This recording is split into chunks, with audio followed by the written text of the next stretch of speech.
Hi everyone. I'm Julian, 28F, and I need advice about a situation with my sister Amy, 32F, and our parents. It's a complicated story, so bear with me. Amy and I grew up in Millbrook, a small town in upstate New York. Our dad, Robert, 58M, owns Millbrook Hardware, the town's go-to store for all things home improvement. He started it from scratch when he was just 25 and built it into a successful business. Our mom, Linda, 56F, has been teaching 3rd grade at Millbrook Elementary for over 30 years. She's known as a fun teacher who always goes above and beyond for her students. Growing up, Amy and I had a typical sibling relationship. We shared a room until I was 10, which led to plenty of arguments over space and borrowed clothes. But we also had our good moments, staying up late to watch scary movies when our parents were out, or teaming up to convince them to get us a dog. We succeeded when I was 8 and Amy was 12, a golden retriever named Max who's still with them. As we got older, though, our differences became more pronounced. I was always studious and driven, getting straight A's without much effort. I joined every club I could, debate team, student council, volleyball. By senior year, I was class president and valedictorian. Amy, on the other hand, struggled more in school.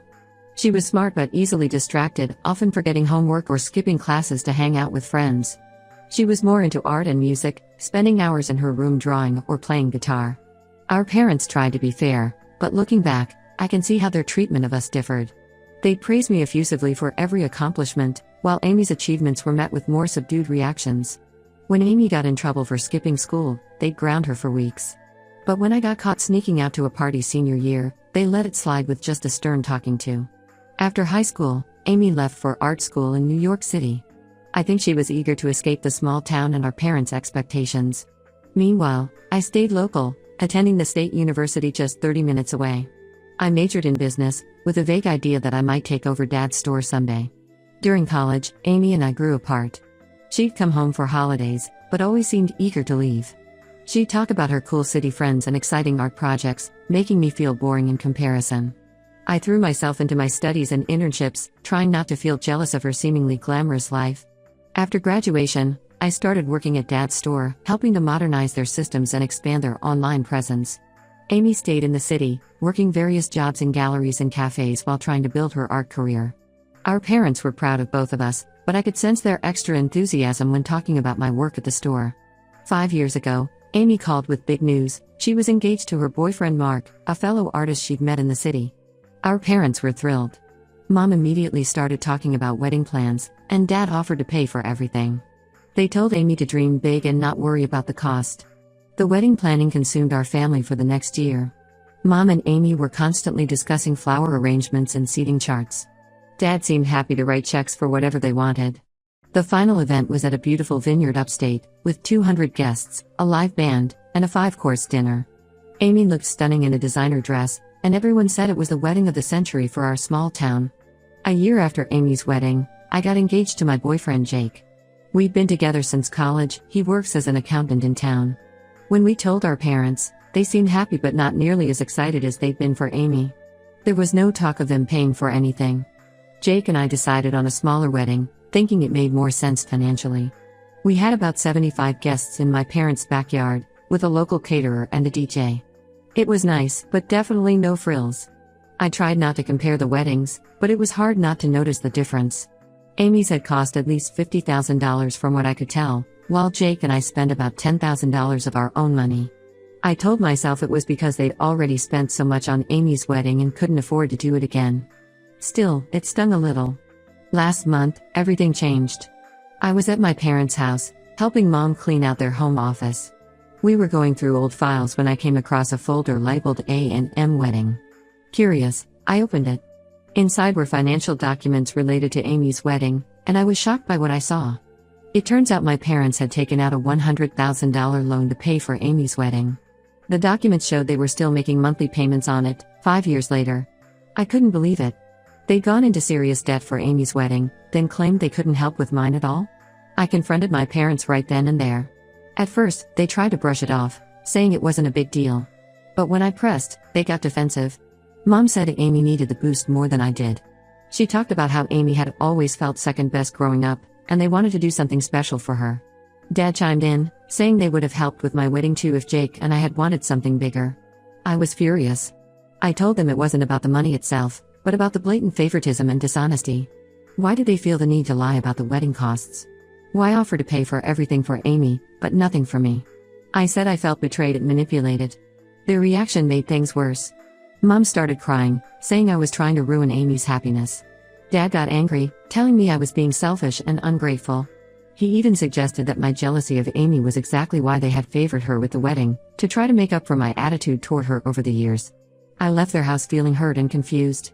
I called Amy to talk about what had happened, but she took our parents' side. She accused me of snooping and trying to cause drama.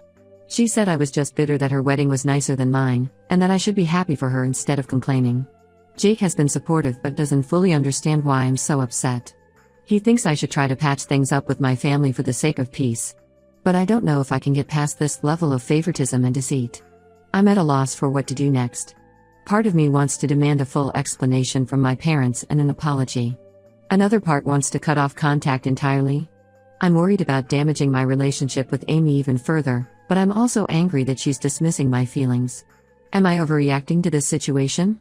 Should I try to let it go for the sake of family harmony? Or do I have a right to be upset about the unequal treatment and dishonesty? How do I move forward with my family after this? Any advice or outside perspective would be greatly appreciated. Update 1. Thank you all for the supportive comments on my last post. Your insights and advice have been incredibly helpful as I've tried to navigate this situation. A lot has happened in the past 2 weeks, and I wanted to give you an update. After taking some time to process my emotions, I decided to try having another conversation with my parents. I hope that if I approach them calmly, we might be able to have a productive discussion about why this hurt me so much. So last Saturday, I went over to their house to talk things through. Unfortunately, it didn't go as I'd hoped. As soon as I brought up the wedding loan, Mom got defensive. She accused me of trying to ruin Amy's happiness and said I was acting like a spoiled brat. She insisted that they didn't owe me anything and that I should be grateful for everything they'd done for me over the years. My dad wasn't much better. He said that Jake and I make good money and didn't need their help, while Amy and Mark were struggling artists who deserved the extra support. He talked about how proud he was that I was doing well in life and suggested that their favoritism toward Amy was because she needed more help to succeed. I tried to explain that it wasn't about the money itself, but about the inequality and dishonesty. I asked why they felt the need to lie about the wedding budget and hide the loan from us. They claimed they were protecting Amy's privacy and didn't want me to feel bad. But that explanation doesn't make sense to me. Why offer to pay if they were going to hide the true cost? Things escalated when I brought up other examples of how they had always favored Amy, even before the wedding drama. I talked about how they'd praise her effusively for small accomplishments while taking my achievements for granted. How they'd been much stricter with me growing up, punishing me for things they'd let slide with Amy. My mom started crying, saying I was being cruel and ungrateful. My dad told me I needed to leave if I was just going to attack them. As I was walking out, my dad made a comment that stopped me in my tracks. He said, "Well, maybe if you were actually our daughter, we would have treated you the same." I was stunned. I asked what he meant by that, but he refused to elaborate, just telling me to get out of his house. I left feeling dazed and confused, my mind racing with possibilities. As soon as I got home, I called my older cousin Lisa. She's always been like a big sister to me, and I hoped she might have some insight into what my dad meant. When I told her what happened, she was quiet for a long time. Then she revealed something that turned my world upside down. According to Lisa, when I was a baby, my biological mother, my dad's first wife, passed away. My dad remarried my current mom when I was about 2 years old. She legally adopted me, but I'm not her biological child. Amy is their biological child together. I was speechless. Lisa apologized profusely for keeping this from me all these years. She said the family had agreed never to tell me, wanting me to feel like I fully belonged. She only knew because she overheard her parents discussing it years ago. After I got off the phone with Lisa, I immediately called my parents. I demanded they tell me the truth about my birth mother. At first, they tried to deny it, but eventually they admitted everything. They claimed they never told me because they didn't want me to feel different or unloved. But their actions over the years tell a different story. Suddenly, so many things about my childhood make sense.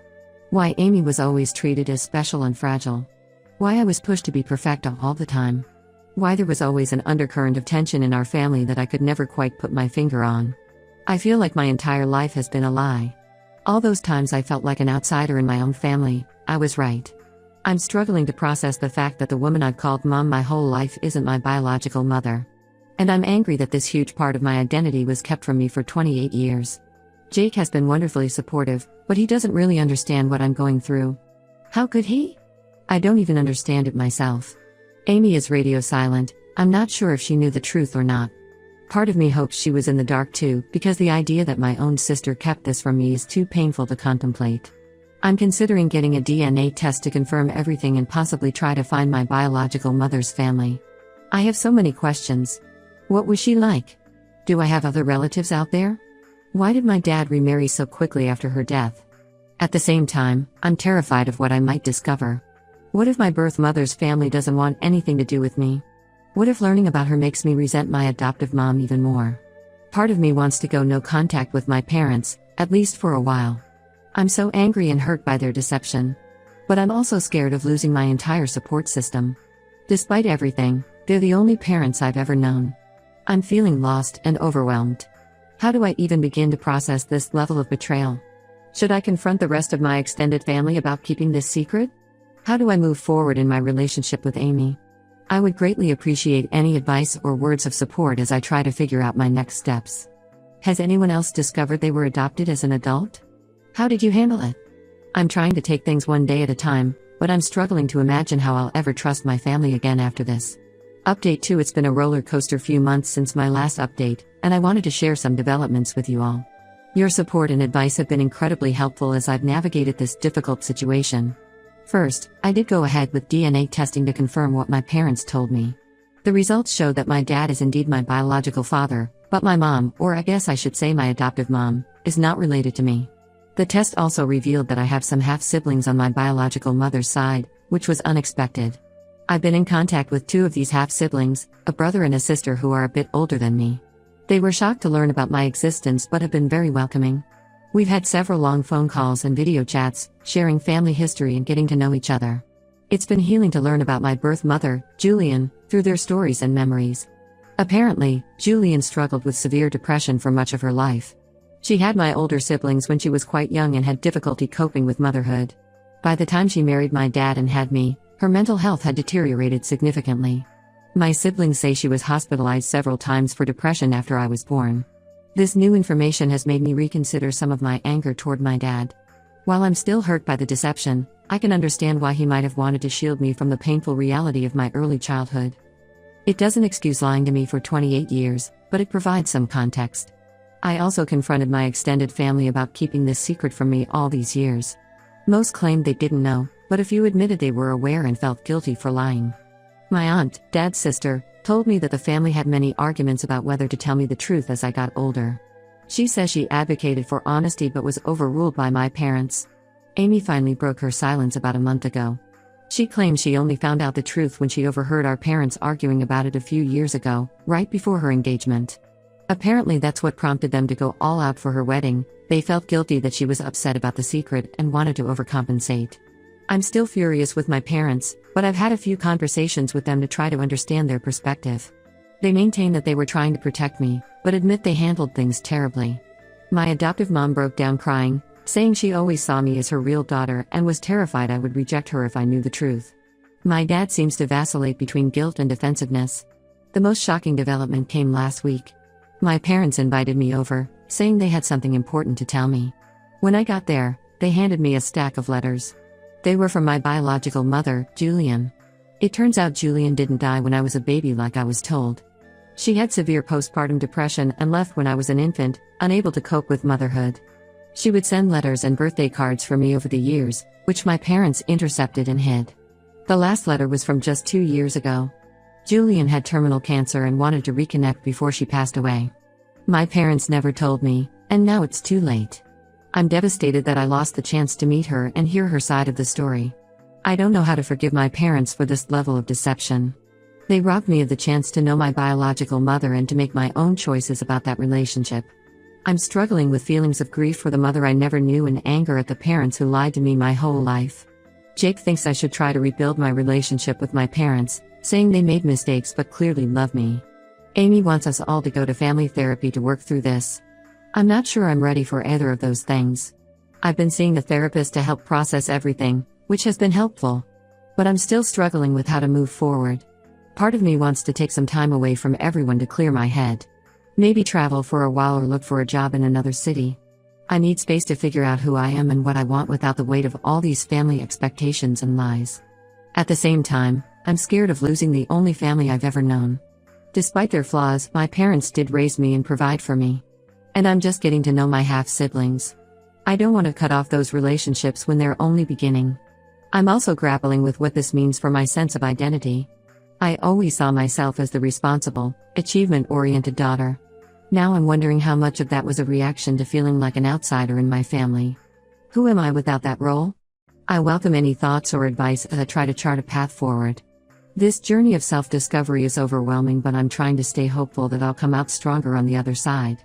Has anyone else been through something similar? How did you rebuild trust with family after a lifetime of lies? Update 3. It's been half a year since I discovered the truth about my family, and I wanted to give a final update on where things stand.